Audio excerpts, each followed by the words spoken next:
Assalamualaikum warahmatullahi wabarakatuh. Perkenalkan, nama saya Rahul, mahasiswa IAIN Pontianak. Dan perkenalkan dua teman saya.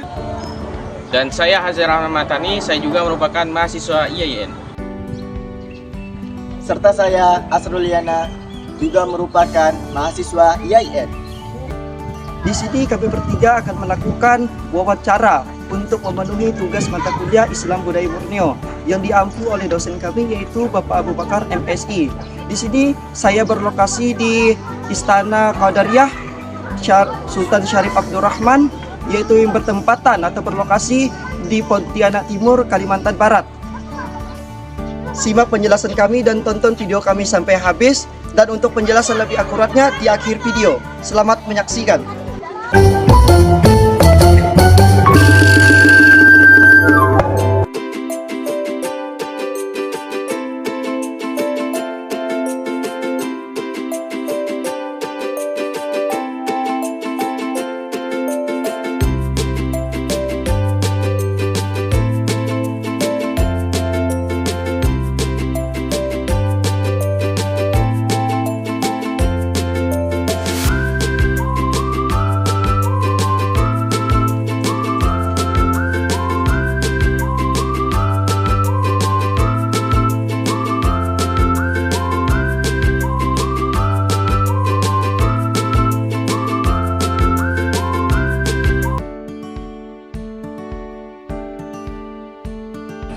Baik, Assalamualaikum warahmatullahi wabarakatuh. Baik, kali ini saya akan melakukan wawancara terhadap Bapak siapa, Pak? Muhammad Nur ya nama saya. Muhammad, iya. Muhammad Nur. Muhammad Nur. Oke, dengan Bapak Muhammad Nur. Bapak, saya izin akan mengajukan salah satu pertanyaan mengenai Istana Qadariyah ini, ya, perkembangan. Jadi menurut Bapak gimana, Pak? Sultan Pontianak ini didirikan pertama tahun kurang lebih 17 atau 71. Ya. Tahun 1771 oleh Sultan Syarif Abdurrahman Al-Qadri. Bisa berasal dari negeri Arab atau Hadraul Maut.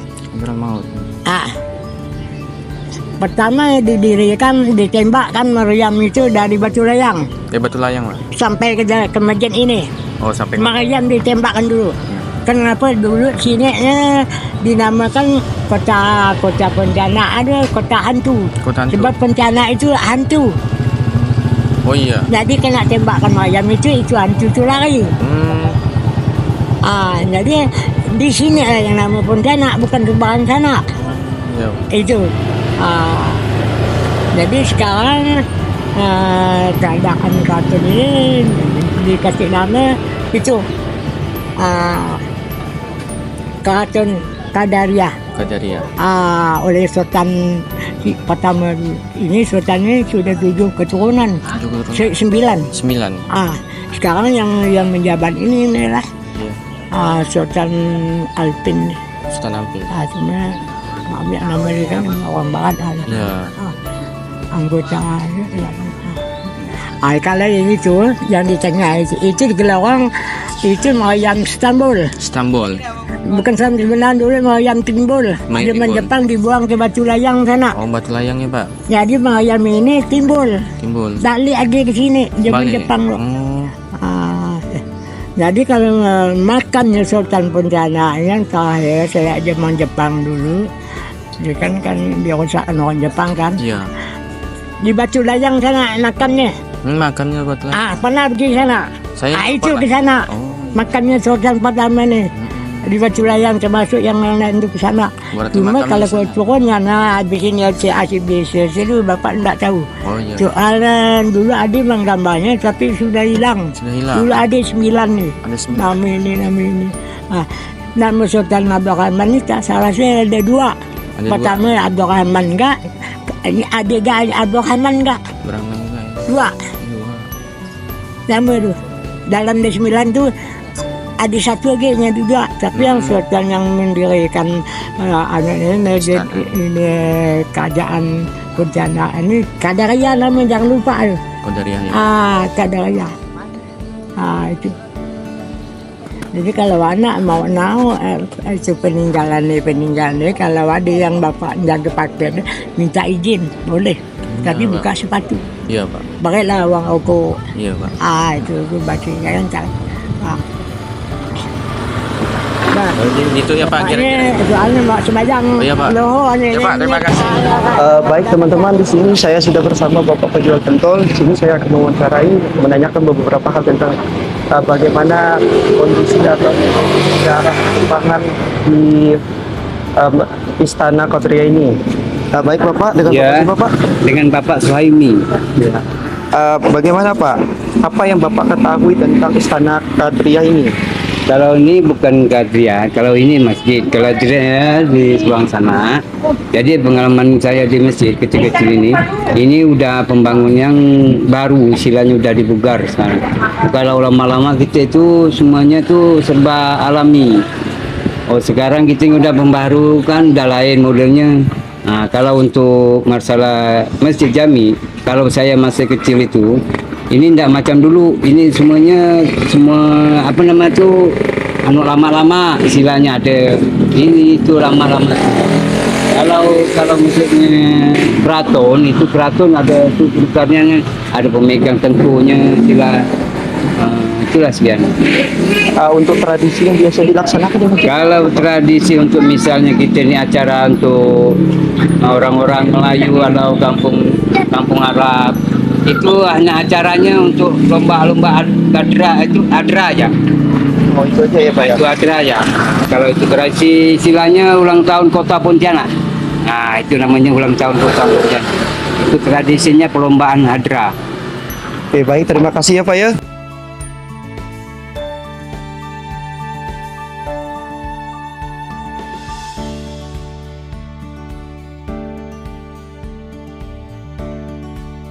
Assalamualaikum warahmatullahi wabarakatuh.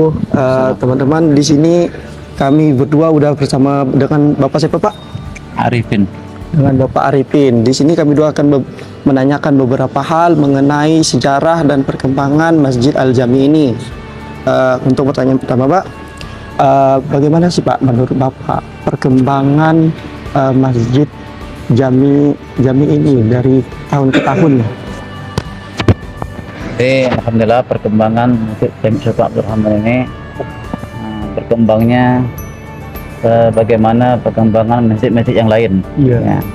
Cuman di sini terus terang saja ya kelemahannya ini bukan dari pengurus umum, cuma dari pengurus keturunan yang dikatakan keturunan dari Syarif Sultan Abdul Rahman Al-Qadri atau dikenal Syarif ya, Asyarif ya, keturunan Asyarif Al-Qadri ya, yang dikatakan Al-Qadri. Jadi keturunan mereka ini yang mengurusnya ya. Dan untuk pengurus ini memang dari tahun ke tahun sampai sekarang ya, mereka dari keturunan Al-Qadri ini yang mengurus Masjid Sultan Syarif Abdul Rahman Al-Qadri. Memang pernah pemerintah ya meminta mengurus masjid ini, mengurus semuanya, menyerahkan kepada pemerintah. Memang ya seperti itu, memang tidak bisa tetap ya yang mengurus, yang memegangnya dari keturunan mereka. Tetapi pemerintah ini tetap ya membantu membangun ya, Masjid Sultan Abdul Rahman Al-Qadri ini seperti yang kita lihat ini ya, dari mulai karpetnya, cat-catnya semuanya, dasar-dasarnya sampai atap sirapnya ini ya, maka dari pemerintah semuanya.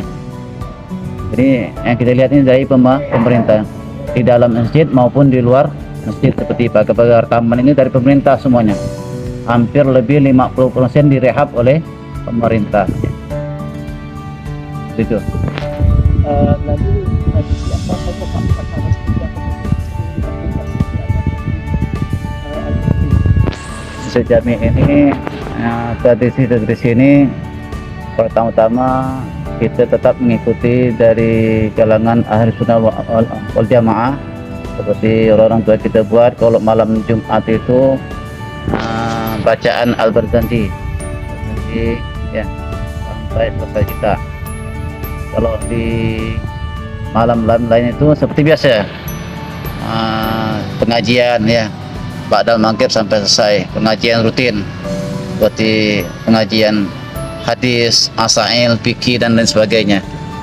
Dan untuk bulan suci Ramadan ini seperti biasanya alhamdulillah sampai ya setahun ini kawan-kawan atau orang-orang kampung sini mengadakan apa namanya pawai ta'aruf sebelum menyambut bulan suci Ramadan. Dan di pertengahan atau di bulan suci Ramadan itu ada namanya kegiatan bangun sahur. Itu bangun sahur. Yang khususnya memang bangun sahur ini emang tidak ada duanya kecuali hanya di sini ya. Seperti ada alat musik tanjidor dan sebagainya, seru lah ya. Nah, itu diadakan oleh orang tempat sini ya. Yang panitia ini sekarang ini dipegang oleh bangun oleh Majelis Taklim Al-Hijrah yang ada di kampung sini ya, Kampung Peting namanya. Cuman dipakai di halaman kampung masjid ya. Diadakan setiap malam minggu sampai finalnya bangun sahur. Nah, itu yang sangat seru yang mungkin dari sekian kegiatan yang sekitar di masjid ini. Dan juga ada meriam kan sebagainya. Nah, seperti itu. Lalu apa Pak yang ciri khas yang membedakan Masjid Jami ini dari masjid-masjid yang lainnya? Menurut yang kita dapati ya dari ulama-ulama ataupun dari segi agama, jadi Masjid Jami ini memang dibangun sangat beda dengan masjid lain. Dan kalau kita masuk masjid ini auranya lain dengan masjid-masjid yang lain. Walaupun di masjid lain tuh lebih full AC, lebih rapi, lebih bersih, pengurusnya lebih bagus seperti Mujahidin, memang lain. Karena lain kenapa?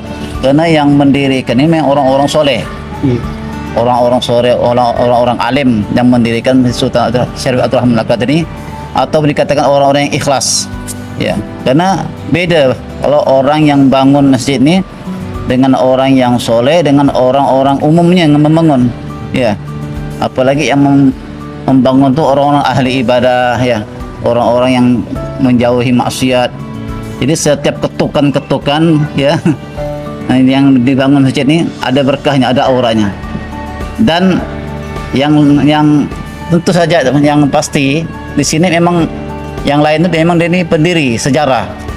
Awalnya pendirinya Kota Pontianak, sejarah. Maka kata orang sini atau orang Pontianak, kalau tak masuk ke Masjid Jami berarti dia belum sampai Pontianak. Kenapa? Karena Pontianak yang di Masjid Jami ini di sekitarnya tuh memang orang-orang asli Pontianak. Bahasa pun bahasa Pontianak. Ya, bahasa Melayu ya. Bahasa Melayu. Bukan bahasa apa Indonesia lagi. Makanan khas pun memang banyak terdapat di sini yang kita cari.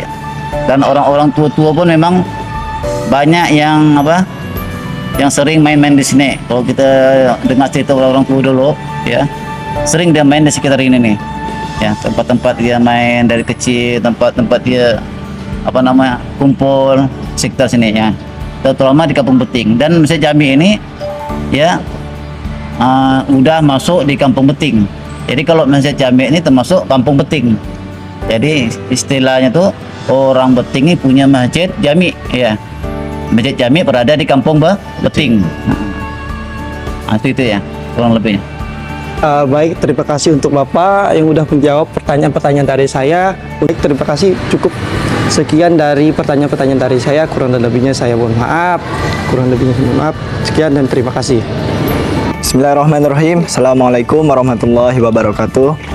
Perkenalkan, saya Asruliana dari mahasiswa IAIN Pontianak. Di sini saya akan dari pengunjung Istana Qadariyah, salah satu pengunjung. Sedikit wawancara terkait daya tarik dan juga kesan setelah berkunjung di Istana Qadariyah. Oke, untuk kesan dan kesan berkunjung di Istana Kadriah, di mana apa ya, di sini kan apa salah satu istana yang masih berdiri ya, Iya. termasuk di Kalimantan Barat, dan hanya ada beberapa gitu yang ada, dan salah satunya di Kota Pontianak. Pontianak, iya. Nah, dari apa ya, kalau misalnya kita melihat dari segi apa ya, kesan masuk di dalam keraton, di mana di sini juga ada dijelasin apa ya, dari apa ya, ada tour guide-nya, ibaratnya pada saat masuk disampaikan, oh ini ada Sultan A, Sultan B, terus dijelasin secara rinci terkait sejarahnya, dan ini menurut apa ya, menurut saya menjadi sesuatu yang bagus untuk wisatawan yang Iya, datang. betul. Karena pada saat apa ya, pada saat sampai sudah ada yang menyambut gitu, jadi seperti itu, dan apa ya, kesannya itu sangat baik di sini. Siap. Terima kasih ya Pak. Oke. Baik, sekianlah video wawancara dari kami bertiga. Mohon maaf jika ada kesalahan pengucapan ataupun tindakan kami dalam video tersebut. Sekian dari kami. Wassalamualaikum warahmatullahi wabarakatuh.